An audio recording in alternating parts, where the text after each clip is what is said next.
Hello बच्चों, हम 10th class की भौतिक विज्ञान का जो पहला चैप्टर है, प्रकाश वाली यूनिट है, उसका पहला अध्याय है परावर्तन तथा अपवर्तन, उसको कंप्लीट करा रहे थे। जिसमें हमने परावर्तन करा दिया था, परावर्तन के नियम, प्रतिबिंबों का बनना, सवाल, परावर्तन वाला सेक्शन पूरे तरीके से अच्छे से हमने कंप्लीट करा दिया था। आपको अगर कोई भी डाउट है तो आप उसे देख सकते हैं, और फिर भी नहीं समझ आया तो कमेंट कर सकते हैं। अब हम अपवर्तन पढ़ा रहे थे, जिसमें हमने अपवर्तन में एक लेक्चर आपको दे भी दिया है। आगे हम बात करेंगे उसी क्रम में, जैसा कि मैं थोड़ा पिछले लेक्चर की बात कर लूँ जिसमें कि आप कनेक्ट कर पाएंगे। मैंने पिछले लेक्चर में आपको अपवर्तन क्या है उसके बारे में बताया, उसके बाद सघन और विरल माध्यम किसे कहते हैं, फिर अपवर्तन के नियम बताए थे। अब हम बात करेंगे गोलीय लेंसों द्वारा अपवर्तन। तो गोलीय लेंस क्या है, उनके द्वारा किस तरीके से अपवर्तन होता है, इन सारी चीज़ों को हम लोग पढ़ेंगे। ठीक है, तो अगला हेडिंग डालेंगे आप गोलीय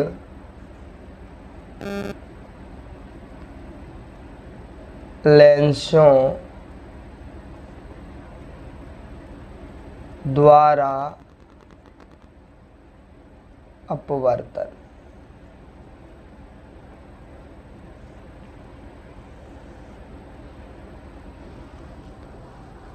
गोली लेंसों द्वारा अपवर्तन। तो सबसे पहले आप समझेंगे कि गोली लेंस क्या है। जैसे कि ये आपको दिख रहा है, ये गोला है।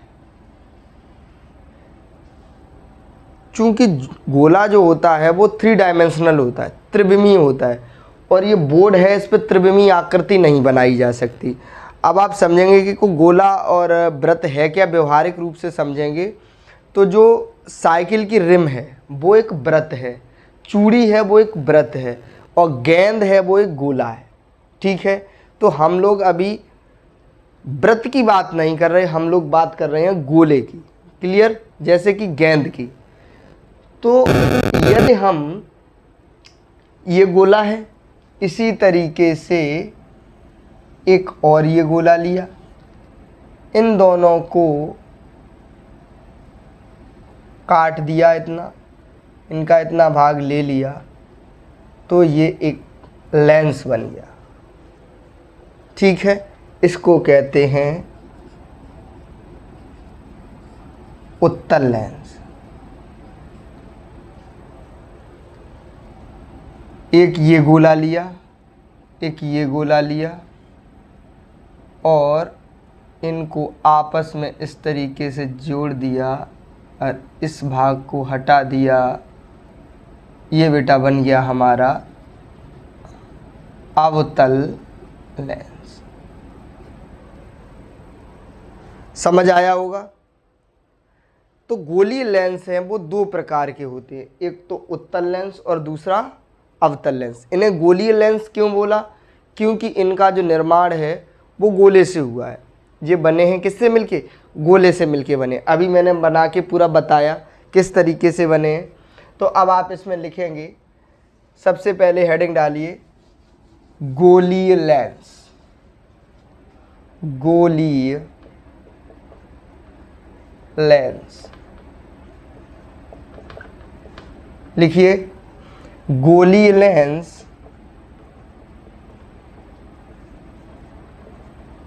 दो प्रकार के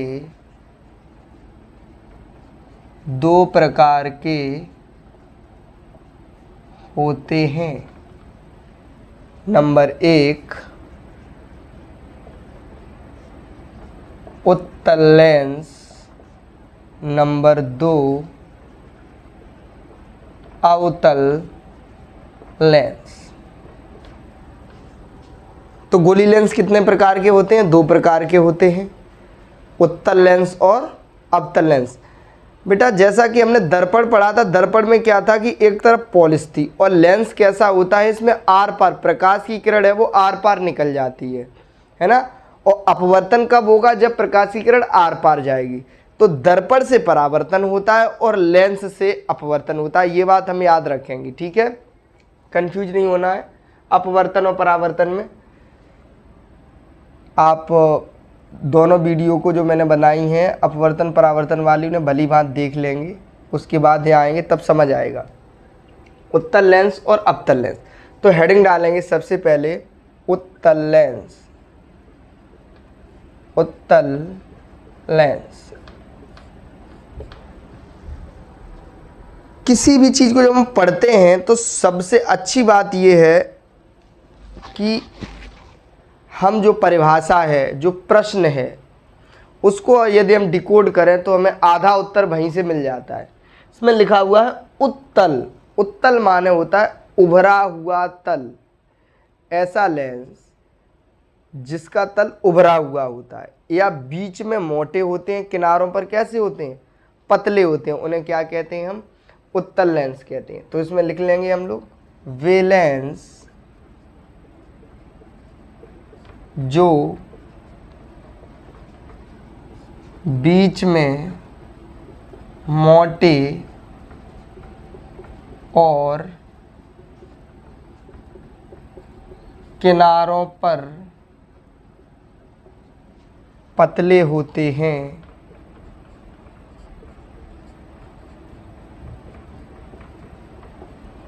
उत्तल लेंस कहते हैं। उत्तल लेंस के बाद इसका चित्र भी बना लेते हैं। देखो बेटा, मैंने बताया था एक ऐसे गोला लिया और एक गोला ऐसे लिया, इसको ऐसे मिटा दिया और इसको ऐसे मिटा दिया। तो ये लेंस कैसा है, बीच में मोटा दिख रहा है तुम्हें और किनारों पर, बीच में मोटा किनारों पर पतला, तो ये कौन सा लेंस हो गया बेटा, उत्तल लेंस। क्लियर। इसका एक बार स्क्रीनशॉट ले लो, नोट कर लो, उसके बाद मैं आगे बढ़ता हूँ इसको मिटाकर। अगली हेडिंग डालिए अवतल लेंस। अगली हेडिंग डालिए अवतल लेंस।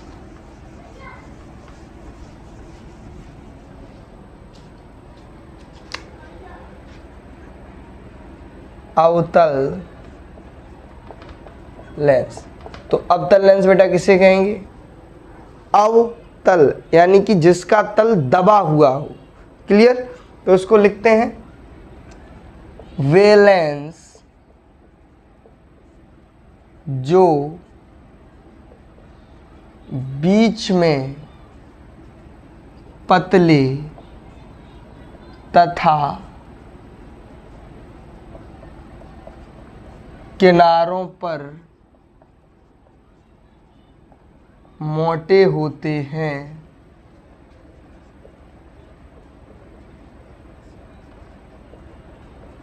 अवतल लेंस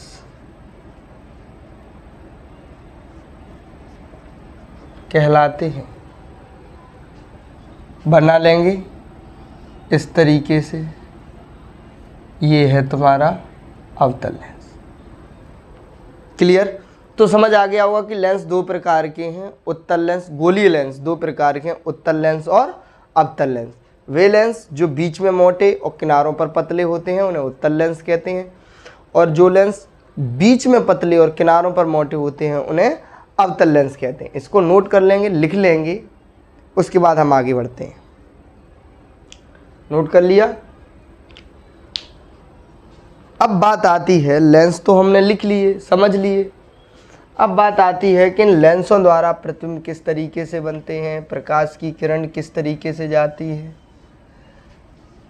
तो किरण आरेख बनाने के लिए, प्रतिबिंबों को बनाने के लिए सबसे पहले हमें क्या चाहिए, सबसे पहले ये चाहिए कि कुछ नियम होते हैं जिनका हम पालन करते हैं, उनको समझेंगे।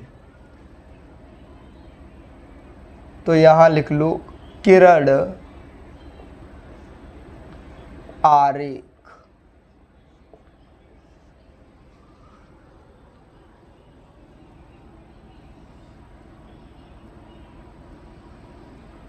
पहले कुछ महत्वपूर्ण बिंदुओं को समझते हैं। जैसे ये उत्तल लेंस है, ये उत्तल लेंस बना कैसे, आपको मैं पीछे बता चुका हूँ कैसे बना। ये ऐसे भाई एक गोला था, क्लियर। इस तरीके से एक, ये दूसरा गोला था, ठीक है। अब यदि ये गोला है तो इसकी त्रिज्या भी होगी,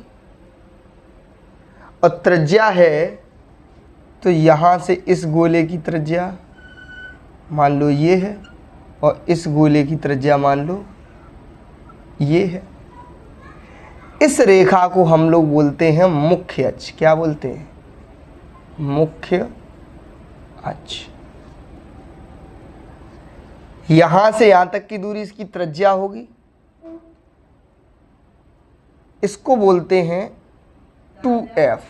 2f का मतलब है ये फोकस दूरी की दोगुनी होगी। इधर वाला प्रथम फोकस है तो ये हो गया 2f1, ये हो गया f1। दर्पण के इस लेंस के इस तरफ ये हो गया f2, द्वितीय फोकस, ये हो गया 2f2। क्लियर? नहीं समझ में आया तो फिर से समझते हैं।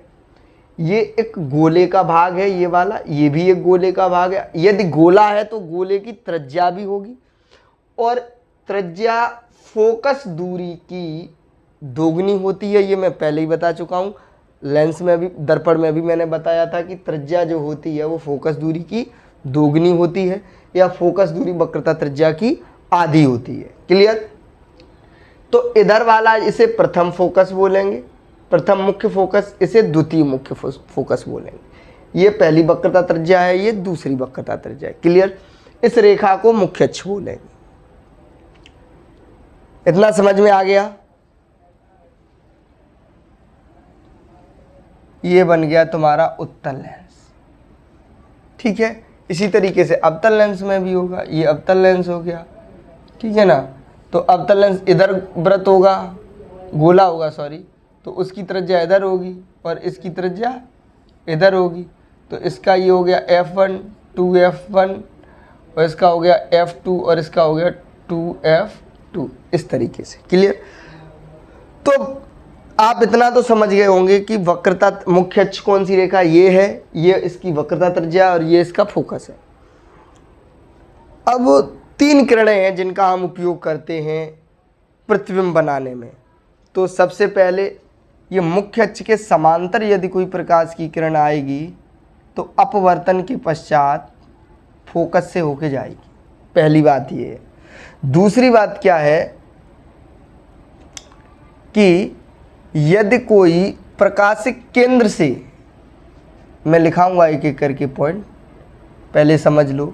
यदि कोई प्रकाशिक केंद्र से होकर के किरण जाती है तो जिस मार्ग से जाती है उसी से गुजर जाती है। तीसरा क्या है कि यदि प्रकाश की किरण इस तरीके से फोकस से जाएगी तो अपवर्तन के पश्चात मुख्य अक्ष के समांतर हो जाएगी। इन तीनों ही किरणों का प्रयोग करके हम सारे के सारे प्रतिबिंब बनाते हैं। तो 1 बाई 1 करके हम लोग लिखते हैं, ठीक है। तो इसको मैं इरेज कर देता हूँ, फिर से बनाता हूँ। तो यहाँ हेडिंग डालिए, जब प्रकाश की किरण मुख्य अक्ष के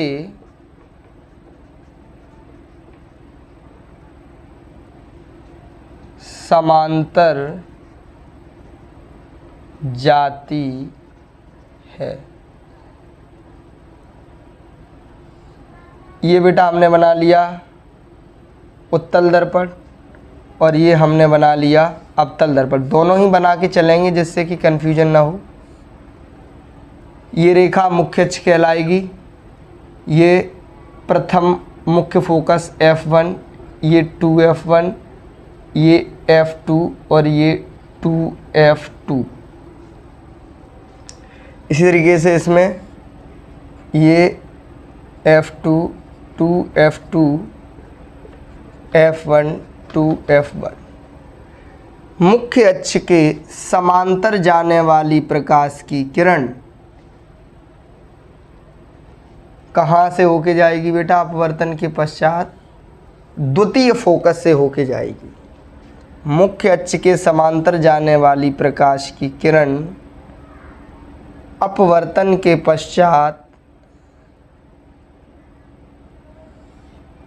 ये जाती हुई प्रतीत होगी। वास्तविकता में ये नहीं जाएगी क्योंकि इसमें सब आभासी प्रतिबिंब बनते, तो ये जाती हुई प्रतीत होगी प्रथम मुख्य फोकस से। ठीक है, तो ये हो गया तुम्हारा पहला। लिख लो, जब कोई प्रकाश की किरण मुख्य अक्ष के समांतर जाती है तो अपवर्तन के पश्चात वह फोकस से होकर जाती है। जब कोई प्रकाश की किरण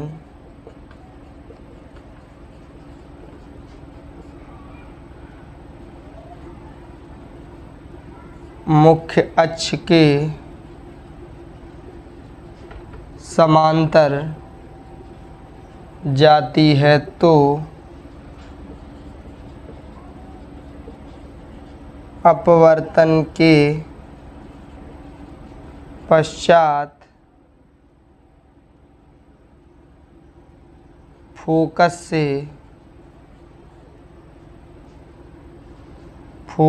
से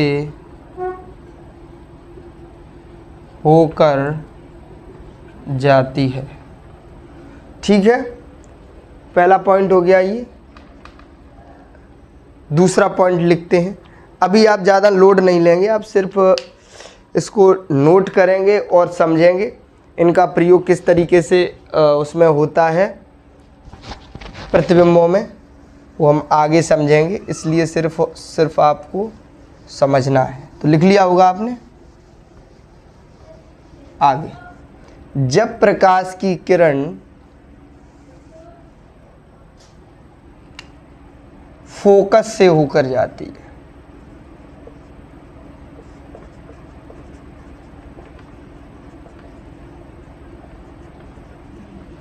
तो भैया ये बना लिया हमने उत्तल लेंस, ये बना लिया मुख्य अक्ष, 2f1 f1 f2 2f2 focus से होके जाएगी तो अपवर्तन के पश्चात समांतर हो जाएगी। लिख लो, जब प्रकाश की किरण फोकस से होकर जाती है तो वह अपवर्तन के पश्चात मुख्य अक्ष के समांतर हो जाती है। ठीक है, ये तुम्हारा दूसरा पॉइंट था। नेक्स्ट एक और पॉइंट है, उसको लिखते हैं, उसके बाद हम लोग प्रतिबिंबों पर आएंगे। तीसरा पॉइंट है, इसको लिख लिया हो तो मैं मिटा दूं। अगला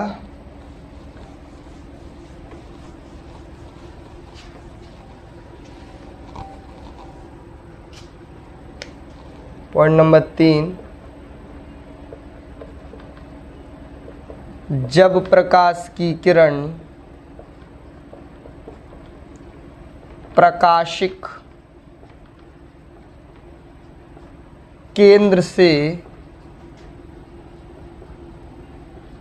होकर जाती है, तो ये हमने बना लिया उत्तल लेंस, ये खींच लिया मुख्य अक्ष, ये 2f1 f1 f2 2f2 प्रकाशिक केंद्र ये है बेटा। तो यहाँ से अगर कोई प्रकाशिक किरण जाएगी तो बिना विचलित हुए जैसी सीधी गुजर जाएगी। क्लियर? तो लिख दो इसमें, जब कोई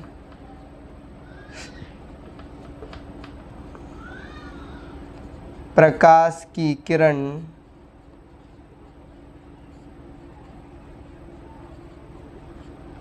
प्रकाशिक केंद्र से जाती है तो वह बिना विचलित हुए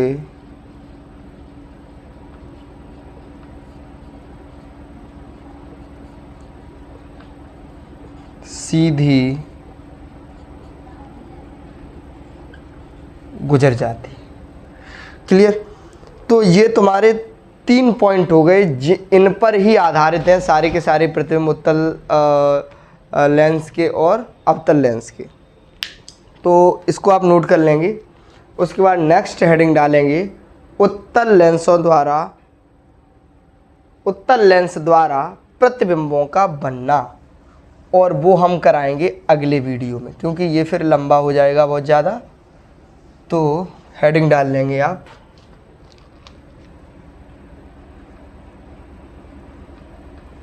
उत्तल लेंस द्वारा